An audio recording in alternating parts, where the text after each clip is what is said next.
episode 1144. 1144. Cafe Anyway. Hey.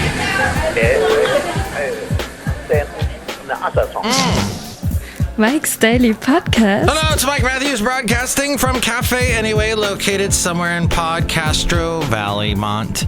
Today, we hear from Madame Rootabega, Valentino, Bison Bentley PLUS. It's the return of the much-loved segment called Into an Interview, where today we are going to be talking to the very talented ERIN SUTH, who is going to be in a play, Mike's Daily Podcast, in a musical in the town of which I reside in PodCastro Valley. Mike's Daily Podcast. And in PodCastro Valley, they have just completely drained a lake, Coal Canyon Lake, and make no mistake, it's gone. No more water. The ducks are like, hey, what the hell happened here? And there's going to be something built there. I'm not sure what exactly. There's going to be like kind of a waterway. Mike's Daily Podcast. Because there is a stream that runs through there. A river runs through it. Hey, a Robert Redford movie. Mike's with Brad Pitt. Daily. And Tom Skerritt. Podcast. That I never watched. Yeah! But I heard it was pretty good. There's like fly fishing in it. So it can't be all bad. But there's a podcast picture of that right now. Oh, let's get to the podcast picture. And here's today's podcast picture. Basil the boxer and I were walking around the lake yesterday. This photo is from yesterday, and you can see in the left-hand corner there that the lake is gone. It's just a dried pit. Oh, and by the way, right where Basil is, those two trees, they just chopped those down. This is all part of the East Bay Regional Park District, which I was speaking about at length on the last show. Wonderful. It's one of the biggest park districts in the country. So many great places to take the dog. You can have the dog off leash. Don't go to Oyster Bay Regional Park, though. Oyster Bay is where you'll get a ticket like I did and have to spend $300 because your dog was off leash, even though there's signs everywhere that say the dogs are on leash. And then I had to go to Fremont to complain. Oh, hey, I found out a new name for Fremont. Freakmont. I found out about... Who would have told me that? Maybe someone I spoke to on today's show. We'll find out. And then also at the end of our interview, Into an Interview, I talk about Trump and about bashing Trump. And I'm not going to do it today. I'm kind of... oh, look who just walked in. Hello, my goodness, it's Madame Rootabega and I dated Trump. You did? How was that? He's very nice. He picks up the check. He picks up the check. Wonderful. Yes, Michael Matthews, we didn't go touch. Wonderful. Yeah, he has said some interesting things lately. He always says interesting things. He was in Daytona Beach yesterday, where my mom lives, and my mom's a huge Donald Trump fan and has Donald Trump signs on her front yard. I have not spoken to her yet to see if she actually went to she never goes to political rallies or anything, but I'm sure she went to this because she just loves Donald Trump. It's so funny. But yeah, I love the clip. They're talking about the 5-star soldiers, the decorated soldiers, and he's like, and all the controversy he's gotten into over that, and he brought some of the families of those soldiers to his rally yesterday, and he's like, look, they're over there, look at them, aren't they great? Okay, back to talking about me. And it's all, there are people complaining, oh, people are bashing Trump or whatever. Why not? He loves it. He's in the public eye. He is a attention whore. He loves it. He gives him more power if you give him more attention. So maybe that's not a good thing, giving someone like that limitless power. But you know what?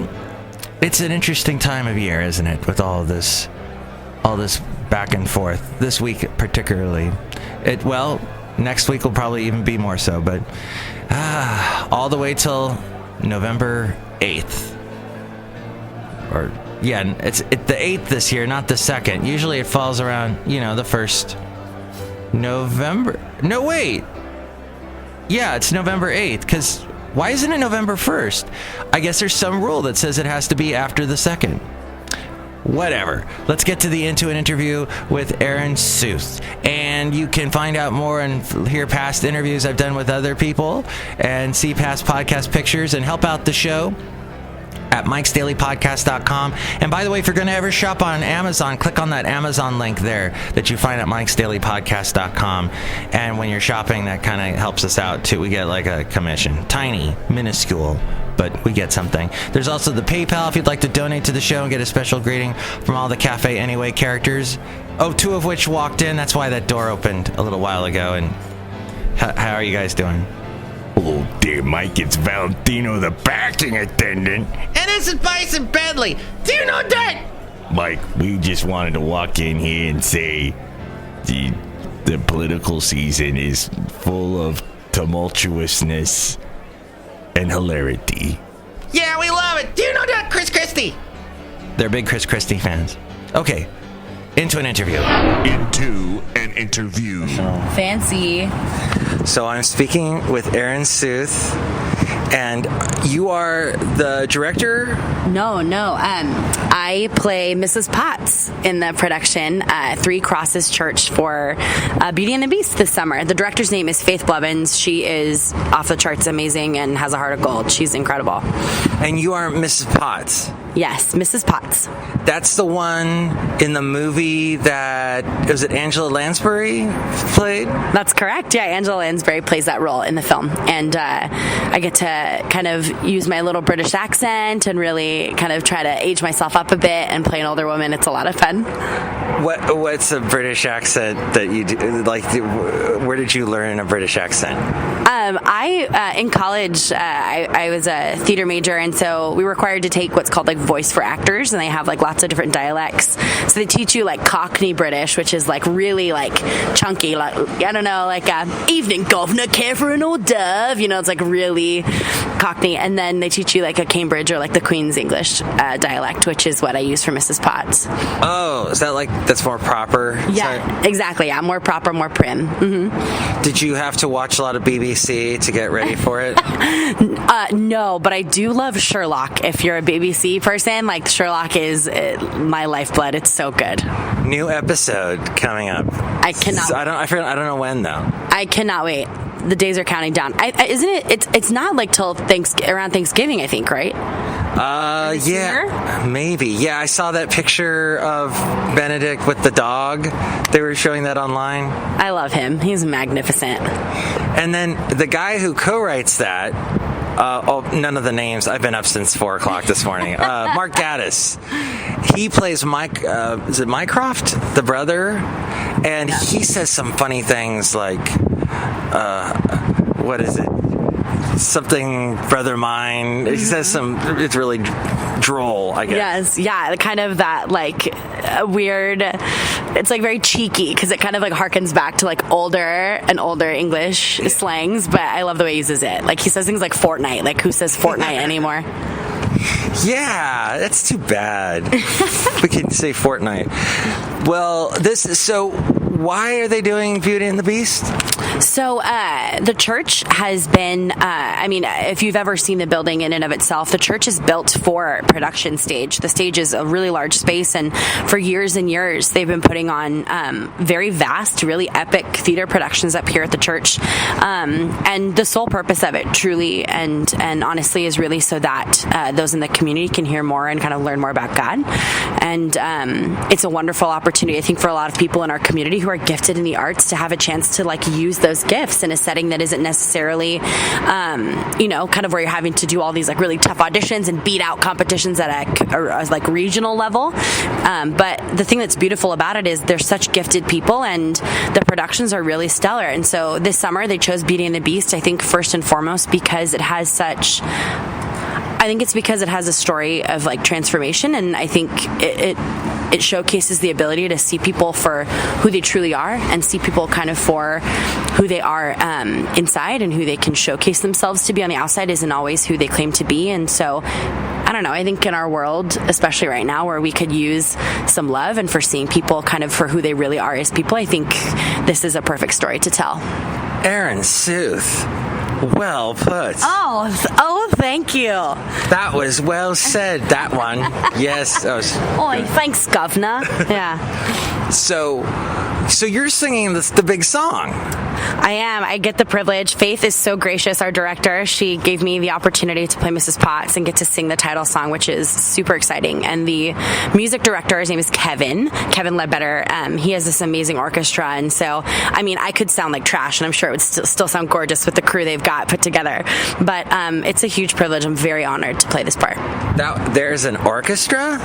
You are correct, sir. There is a full orchestra. They have the, like I said, the theater here at the church is so, it's so equipped. We have like an actual lift. They like go down into a pit, like the whole works. Oh. And the crew that does the set design, the scenic director's name is Pat Brandon, and he's got a couple of the scenic painters, all like Castro Valley locals, Jen Grafton, Ariel Brandon, his daughter, his son helps out as well, Sam Brandon. Keith Kaufman is like doing all the pulling on all the ropes and getting all the like set pieces down, and just in general, I would have to say, if I gave a number offhand to how many people's hands have touched this production, including costumes, including actors and scenic and musicians and lighting. I mean, we've got upwards of 200, 210, 20 people working on the show.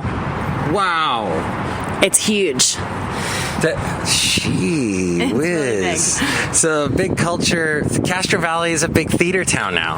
Yeah, I think that is something so wonderful, is we have so many people who come up here to the church. I mean, because Cafe 4 is up here, which is a really cool local cafe for people to visit, it's always kind of brought the community in, and to now have it also be the church to kind of showcase arts in general is great. I love Cafe 4. Yes. Now they get their coffee from Verve Coffee, which if you go to Verve Coffee in Santa Monica, Santa Cruz? I'm sorry, I'm from Southern California originally. Santa Cruz. I always want to call Santa Cruz Santa Monica. Isn't that strange? Okay,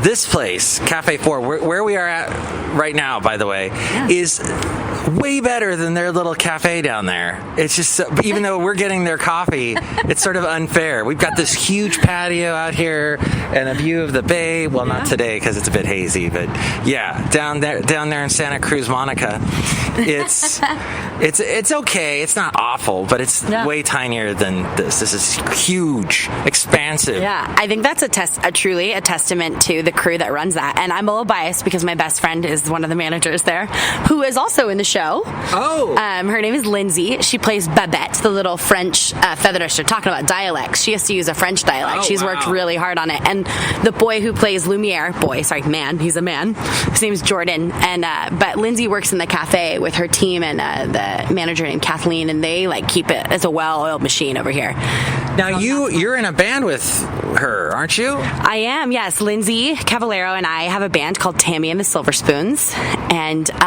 we are a ukulele army of two, and we've had the opportunity over time to play a lot of different venues, everything from corporate parties to weddings to ministry events, and doing things here at the church, youth ministry, which we're super passionate about when we get to work with students, and it's a lot of fun. We have a hoot and holler in time. Tammy and the Silver Spoons. Look us up on YouTube if you're interested. There you go. Yeah, you do some mashups too. I remember I forget this was several years ago, but you mashed something up, and I was like, that was brilliant. But how do you come up with your mashups?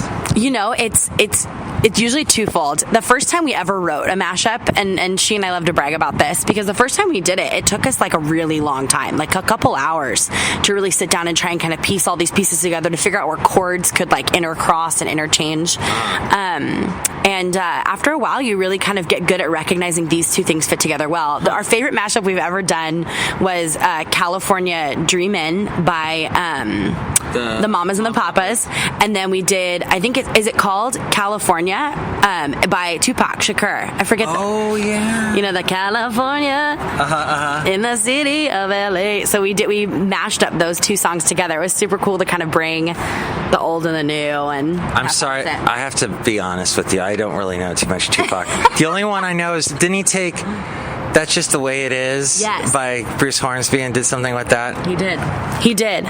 We picked that one purely because, and that was a mashup. We were like, okay, great, California. We also wanted an opportunity to showcase that we can like be sweet rappers. So we actually kept the like rap section in the mashup. So that was a lot of fun. And hearing, two like suburban chicks like try and master Biggie and Tupac. I mean, it's not perfect, but it works. Good job. That's great. I think, yes, that's something, listener, you should go see. There's a guy named Listener that listens to the show. So only one. Only one guy. So his name is Listener. Listener Jones. And he's a big Tupac fan. Tupac. See, I can't say his name. Is it Tupac or Tupac? I have no idea. I don't know. Tupac a day. Wait, we're right by Oakland. Hey, Oakland! What is it? Oh my gosh, there's Look Mark at this. The people walking up behind you are how's it the going? owners and operators of Cafe 4 right We were here. just giving Cafe 4 love on my podcast. Oh, sweet. I was saying, I've been to Verve Coffee, and your place is huge compared to them. But you're serving their coffee, right? Serving their coffee. We're their largest non-Verve coffee shop distributor of Verve coffee. Oh, Outside of Whole Foods.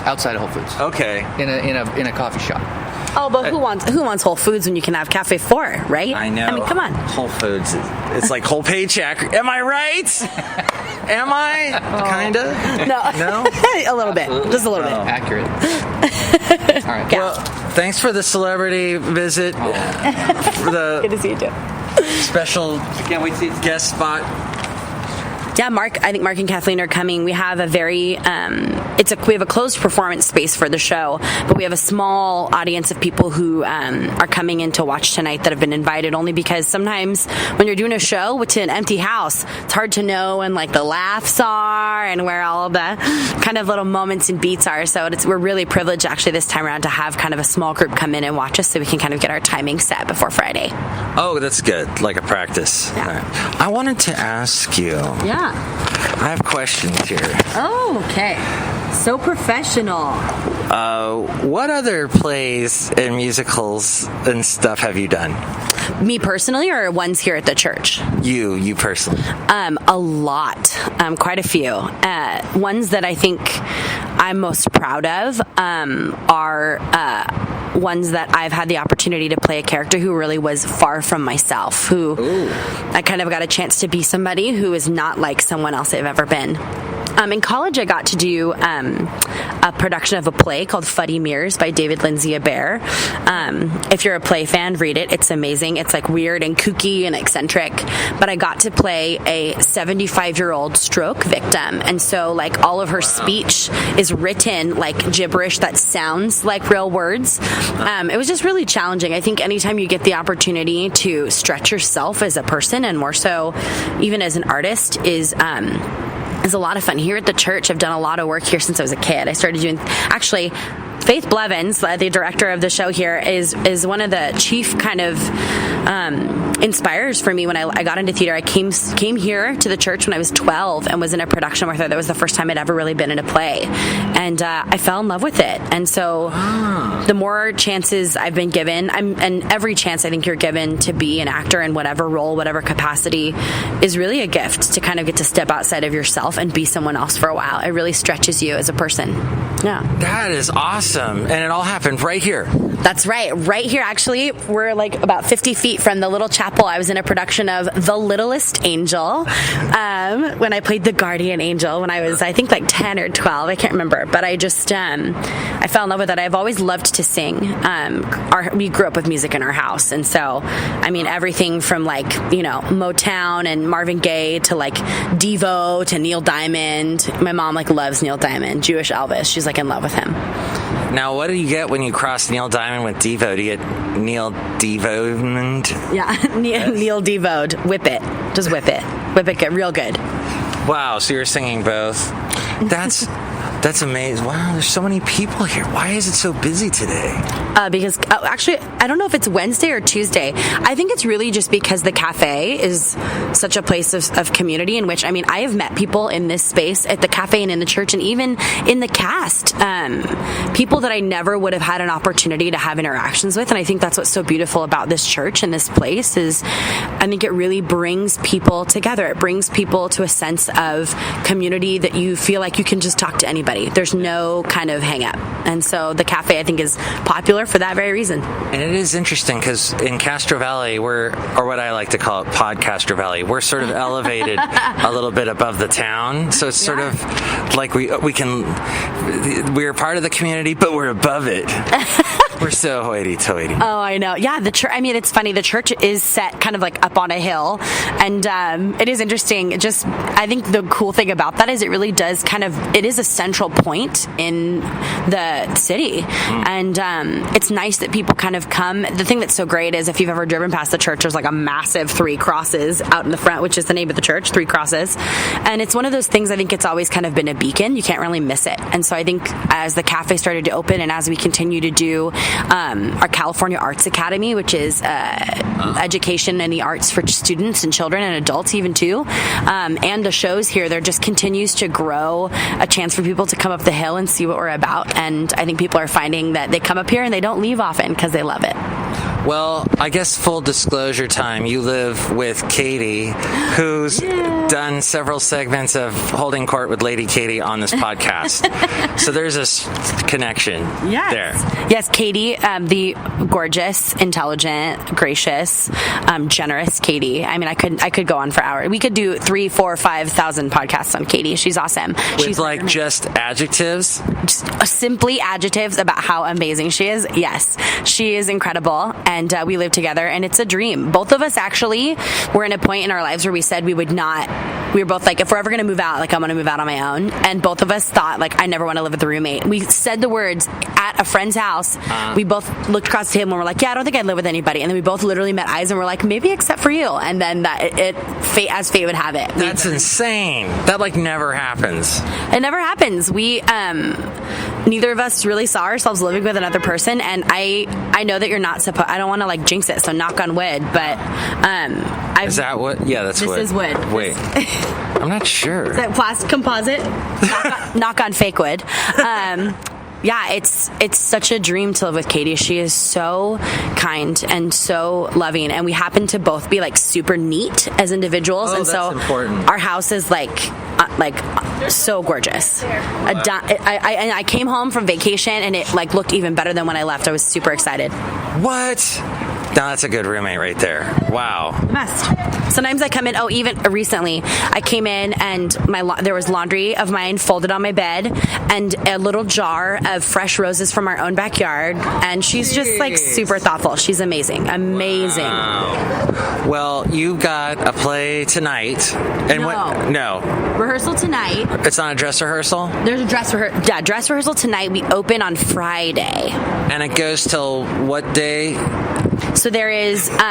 When does it end? I don't know. When does it start? How can people see it that are listening? The listener, named listener, how can he go see this? So if you want, I'll give the show information, but just in case you want extra info or looking at pictures or anything about the program or California Arts for students, 3crosses.org has everything on there in the arts tab. We have a show Friday night at 7:30 p.m. There's one the next day, Saturday, the 6th at 2:30 is a matinee. And then the following weekend, there's a Thursday night show at 7:30, a Friday night show at 7:30. Saturday, I think at 2:30. I believe there's another matinee on Saturday. Saturday matinee. And then the Sunday also, which is, I think, is that the 13th? Sure, okay. Yes, the Sunday, or 14th? You'll have to look that up. Anyway, the next week from this coming Sunday is a 6 p.m. show, a different time. And I believe if you come on the Saturday show for next weekend at 2:30, it is if you happen to know anyone or have anyone in your family who is deaf, there is a sign language and ASL for that performance. Ah, awesome. ERIN Suth, thank you. I enjoyed this interview. We could talk some more sometime, and you can tell me more about your amazing life and all the things you do. That'd be awesome. And to anybody listening to this podcast for the first time that go to this church, I held off on all my Trump bashing today. So on today's show, you're welcome. Listen to other shows to hear me bash Trump. I didn't do that today though, so good. You know, when I don't though, I feel like it's coming out some other place. Like maybe I'm gonna get a rash. No. You know what? That I have learned something recently, and it's this: is anytime I bash anyone, I feel worse. That's true. It's negativity you're bringing. Don't you feel worse? How come I can never say that word? Negativity. Yeah, I always find I feel worse, and so I just, I know it's always hard. My grandmother, no joke, like legit Italian grandma, Portuguese, like the works, is like when you like hate someone, you get you get a cold, like it like manifests itself in your body. So you better watch it, Mike, because maybe if you keep busting on Trump, I mean, I am neither side at this point. I have not made a decision as to who I'm supporting, but if you continue to bash either side, you might get a cold, as my grandma would say. So you watch yourself. Thank you. Excellent advice. And break a leg at the show. Thank you so much. This has been a blast. Thanks for having me. Woohoo! Let's make sure it recorded. Thank you, ERIN SUTH. As we go outside a cafe anyway, we're bringing Mike's Daily Podcast somewhere in Castro Valley, a whole new world of... Oh, wait, that's Aladdin. I can show you the world. Oh, tale as old as time. Truth as it could be. That would be the Beauty and the Beast. Okay, next show, it's going to be Chely Shoehart, Floyd the Floorman, and John Deere the Engineer. Thank you for listening. Where did my lake go? Mike's Daily Podcast is written and produced and performed by Mike Matthews. His podcast is super easy to find. Download or listen to his show and read his blog at mikesdailypodcast.com.